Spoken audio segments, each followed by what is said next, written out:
आइए हम लोग शुद्ध रूप से सुनने की स्थिति में बैठ जाएं। सिर ऊपर, रीढ़ नीचे, सिर और रीढ़ के पोजीशन को देखें कहाँ है। ठुड्डी को जमीन के समानांतर रखने का प्रयत्न करें।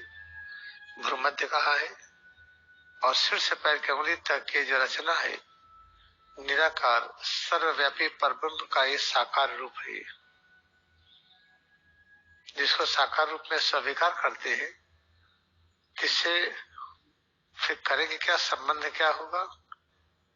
इससे इतना लगाव हो, इतना प्रेम हो, जिस प्रेम को आप माप न सके। जब आप इस तरह से आप बैठते हैं, खड़े होते हैं, तो सुनने की क्रिया परफेक्ट होती है। अगर सुनना आ गया तो समझने की क्रिया स्वतः हो जाती है। किसको समझने में दिक्कत होती है? जो सुनते नहीं है ठीक से। आइए हम लोग मुक्ति और मोक्ष की बात सुने।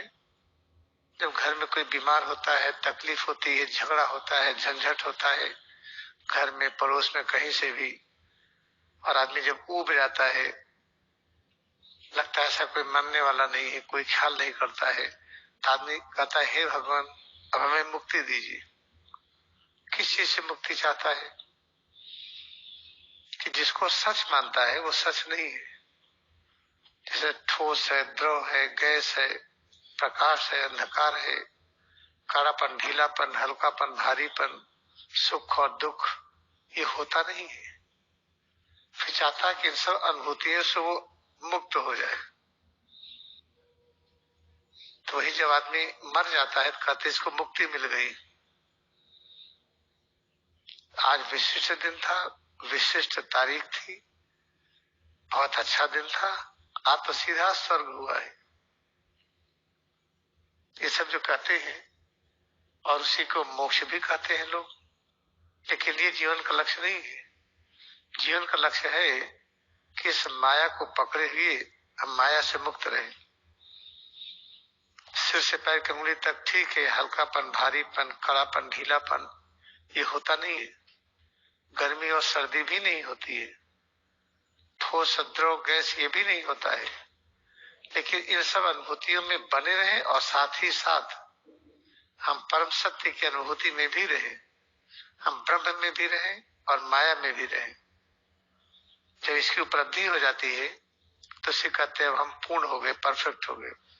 लाड़ी महाशय की फोटो यहाँ, लाड़ी महाशय 18 से लेकर के 86 तक, यहाँ से लेकर के 95 तक इसी मुद्रा में रहते थे। वो पूर्ण ब्रह्म में और पूर्ण भौतिक जगत की अनुभूति एक साथ। तो सोचिए कितने वर्ष तक वो सोए ही नहीं, अधिकतर बैठे रहते थे पद्मासन में। और जब उनको शरीर छोड़ना हुआ तो उन्होंने मायावी तरीके से और अपने शिष्यों के कुछ लोगों के कष्टों को अपने ऊपर ले करके उनको कष्ट से मुक्ति करके फिर छोड़े। तो कष्ट से जल्दी मुक्ति दिलाने के लिए पीठ में फोड़ा पैदा किया उन्होंने। जब पीठ में फोड़ा पैदा किया, कुछ शिष्यों का मन था जब गुरु की सेवा करिए तो मुक्ति मिलती है। लोग सोचते थे कि कौन इनकी सेवा करेगा। तो ऐसा लाड़ी महाशय की लीला रचे, एक चारपाई पर लेटे और चारपाई पर ही टट्टी पेशाब जाने लगे, और जो यहाँ पे फोड़ा निकल आया था उससे मवाद निकलती थी। एक डॉक्टर आए, बोले कि हम ऑपरेशन कर दे, ठीक हो जाएगा। कहते नहीं, इसका समय आ गया जाने का। सारे शिष्य लोग उस फोड़े को साफ करे, उनका लैट्रिन साफ करे, पेशाब साफ करे, बिस्तर करे और पड़े रहते थे। लेकिन मगन रहते थे, खूब खुश रहते थे, कभी दर्द नहीं व्यक्त करते थे। एक दिन रात में उनके बेटे देखते हैं ये तो रात में टहल करके पता नहीं क्या खोज रहे हैं ऊपर। तो कहते पिताजी आप ऐसा नाटक पड़े रहते सबके सामने और रात में टहल रहे हैं, दिन में क्यों पड़े रहते हैं? तो उसका कारण समझ नहीं पाएगा कोई।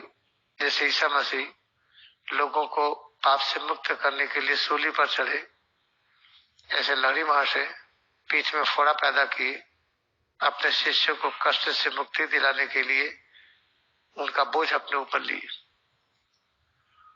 लेकिन जब उनको ठीक जाने का हुआ, 4 घंटे अमरता पर प्रवचन दिए कि मृत्यु लोक नहीं है, सब अमर है, लेकिन ये दिखता नहीं है। 4 घंटे प्रवचन के बाद उत्तराभिमुख एक अग्नि कुंड के चारों तरफ परिक्रमा किए और उत्तराभिमुख होकर के पद्मासन में छोड़ दिए। इसे याद रखिए, बाहर जो झंझट लगता है, झगड़ा लगता है, ये होता नहीं है। बार बार उसी झंझट में आना पड़ेगा, उसी झगड़े में रहना पड़ेगा। जब तक हम सब चीजों की ऐसी पूजा न करने लगे जैसे वही सर्वश्रेष्ठ हो, चाहे पहाड़ हो, नदी हो, समुद्र हो, पेड़ पौधे, जीव जंतु, कीड़े मकोड़े, और फिर मानो सबका इतना सम्मान करना पड़ेगा कि तो साक्षात प्रभु के रूप में है। इसी के साथ साथ ये भी पता रहेगा प्रभु का ये रूप मायावी है, होता नहीं है। उसी के साथ साथ प्रभु के उस रूप की अनुभूति करते रहे जो सर्वव्यापी है। ये है मानव का लक्ष्य। इस लक्ष्य को पाने के लिए सर्वश्रेष्ठ और सबसे सरल दीक्षा वाली क्रिया है।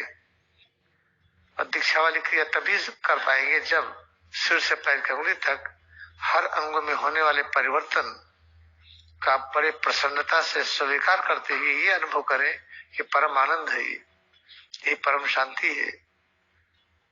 वरना ऐसे लाइफ के बाद लाइफ आते रहेंगे और लाखों वर्ष लग जाता है इस स्थिति को पाने के लिए।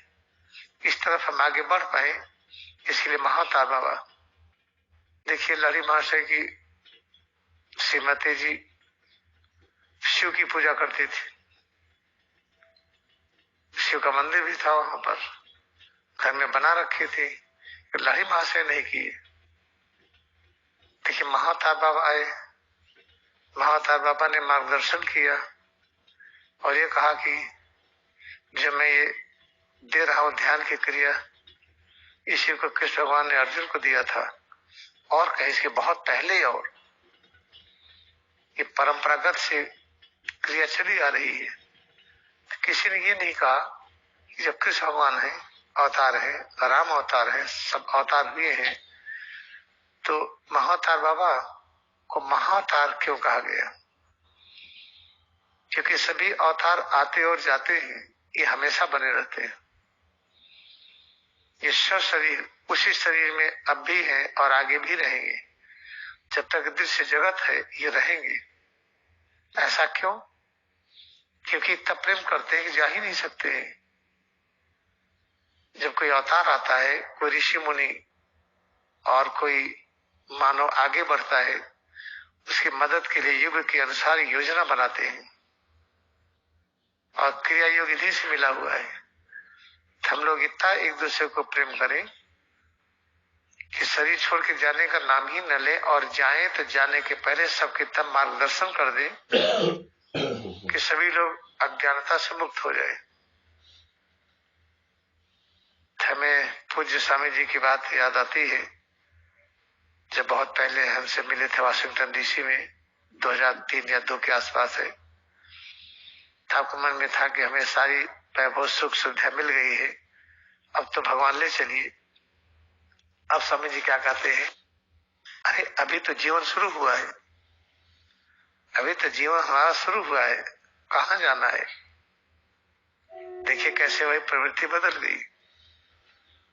तो 100% इस चीज को अपना लीजिए। अगर क्रिया योग पकड़ लिए हैं, अगर इसको बहुत ही पूज्य भाव से स्वीकार नहीं करते हैं, इसके अभ्यास में प्रतिपल लगे रहिए। अगर ऐसा नहीं करते हैं तो बहुत बड़ी गलती हो रही है। इस गलती को दोहराइए नहीं, जितना भी बन पड़े करिए। इसको लेटे लेटे कर सकते हैं, बैठ के कर सकते हैं, काम करते हैं, आराम करते हैं, हर समय करने के लिए आपको सीखना पड़ेगा इसे। जैसे पहले श्वास हम लोग नहीं लेते थे, अब श्वास लेते हैं। जब गर्भ में थे तब भी श्वास नहीं लेते थे, पैदा होने के बाद श्वास क्रिया शुरू हुई, एक ऐसी रचना हम लोग थे जो श्वास लेता ही नहीं था। जब हम पत्थर थे, फिर पत्थर से पेड़ हुए, जानवर हुए, आज मानो। इसमें एक कविता है, याद रखिएगा, हम लोग जब पहाड़ थे, नदी थे, समुद्र थे, हम किसी का अवहेलना कर क्यों सकते? जो गंगा की पूजा करते बहुत अच्छा है, यमुना की भी करें, जो गंदा नाला जाता है इसकी भी पूजा करें, क्योंकि जब आप पूर्ण ज्ञान की स्थिति में आएंगे तो आप पाएंगे कि उस ज्ञान की स्थिति में तभी पहुंचे हैं जब सबकी पूजा कर सके। तो कैसे संभव है हर नदी के पास जाए, आरती उतारे, माथा टेके? ये तो बहुत कठिन काम है। कितने पहाड़ हैं, कितने पेड़ हैं, कितने जीव जंतु हैं, कैसे कैसे होगा? ये संभव नहीं है। इसीलिए सिर से पैर की उंगली तक इस रचना में सब कुछ विद्यमान है। वनस्पति जगत जो अतीत में था, जो अब है और आगे आएगा, जंतु जगत जो कभी था, आज है और भविष्य में होगा, मानव जो आज है पृथ्वी पर, जो अतीत में थे, जो आएंगे, ऐसे अदृश्य रचना जिसको देवी देवता कहते हैं, अदृश्य राक्षस भी होते हैं, ये सब अपने अंदर विद्यमान है। जो पहले से थे वो भी है, वर्तमान वाले भी है, आगे वाले भी हुए। तो सिर से पैर की उंगली तक ये जो मिला हुआ है अलौकिक रचना, जब हम इसमें एकाग्रता बढ़ा करके क्रिया ध्यान के अनुसार स्वीकार करने लगेंगे, तब धीरे धीरे हमारा रास्ता आगे बढ़ रहा है। इसी जन्म में एक दिन ऐसा होगा कि माया को पकड़े हुए और ब्रह्ममय रहेंगे, और स्वेच्छा से जब काम खत्म हुआ तब जाएंगे। ऐसा नहीं कि अचानक बीमार हुए और कोरोना हुआ या डायरिया हुई या हाई टेम्परेचर हुआ या एक्सीडेंट हो गया, कैंसर हो गया, चले गए, ऐसा नहीं होगा। इसलिए खूब ध्यान से आज से फिर से शुरू करिए। बीच बीच में माया घेरेगी, कहेगी आज नहीं, उसकी माया की सुनिए मत। जब कहे आज नहीं तो कहिए आज ही हम अभ्यास करेंगे और इसी समय करेंगे। हम आपको बार बार याद दिलाते हैं, आप क्रिया को पकड़ कर रखिए, छोड़िए मत, कुछ भी हो जाए, बाकी छोड़ दिए अदृश्य हाथ में। बहुत ज्यादा कोई दिक्कत हो, खतरा हो, हम हैं, आ जाइए, आप साथ हम बैठते हैं, आपको बताएंगे, डरिए मत, ऐसा करिए। जो लोग ऐसा किए ठीक भी हुए, जब ऐसा करना कुछ कम कर दिए तो जो बिल्कुल ठीक हुए तो कुछ कम हो जाता है, फिर मानिए फिर ठीक हो जाएंगे। ये लहर चलती है ऐसे ऐसे, एकदम ठीक हो गए, ड्यूरेशन कम हुआ, फिर कुछ चिक चिक गड़बड़ हुआ, फिर ड्यूरेशन पूरा हुआ, फिर एकदम ठीक हो गए, एकदम हमेशा के लिए ठीक हुई। इसलिए क्रिया योग से इतना जुड़ जाइए, अगर पूरी दुनिया छोड़ना पड़े कि क्रिया योग छोड़ना पड़े, दुनिया छोड़ेंगे, क्रिया योग नहीं। संपूर्ण घर, दौलत, रुपया, पैसा, डिग्री, पोजीशन, पद, मान सम्मान, अगर इसको छोड़ने पर क्रिया योग मिले तो सस्ता है। क्रिया योग को महत्व सबसे ज्यादा दीजिए, और ये मत सोचिए कि क्रिया योग पकड़ के बाकी सब छोड़ेंगे तो कहाँ रोटी दाल मिलेगी। आश्रम में आप रह रहे हैं ना, आपको तो पता है, इसके पास कोई भी इनकम नहीं, कोई सोर्स नहीं, कोई बिजनेस नहीं, कुछ पता नहीं कहाँ से क्या होगा, चल रहा है कि नहीं चल रहा है, आपको खाना पीना मिलता है कि नहीं मिलता है। इसे अगर क्रिया को पकड़ेंगे, बाकी चिंताएं छोड़ दीजिए। ईश्वर परीक्षा भी लेता है, पकड़े हैं कि नहीं। आपको घर मुक्त कर देगा, आपको धनी से आपका पैसा सब ले लेगा, आपका घर परिवार सब ले लेगा। अंतिम परीक्षा लेता तो ऐसे लेता है, सब कुछ ले लिया, फिर इतना दे दिया, इतना दे दिया, उससे 1000 गुना अधिक, लाख गुना अधिक। एग्जाम्पल देखिए, परमहंस योगानंद, भगवान उनसे परिवार बहुत प्रेम करते थे, माता पिता पूछे नहीं, सब ले लिए एक एक करके, सारी संपत्ति ले ली, कुछ नहीं था, अकेले गए थे अमेरिका में, और कितना बड़ा परिवार मिला, लाखों की संख्या में। कितनी संपत्ति मिली, अब ऐसा बना नहीं पाएंगे। तो सब एग्जाम्पल है। जब एक एक चीज के आपके हाथ से खोने लगे तो रोइए मत, आप क्रिया योग पकड़े रहिए, बाकी जो हो होने दीजिए। तो आप देखेंगे कि जन्म में हम उस स्थिति को पा जाएंगे जिसके लिए बेचैन रहते हैं।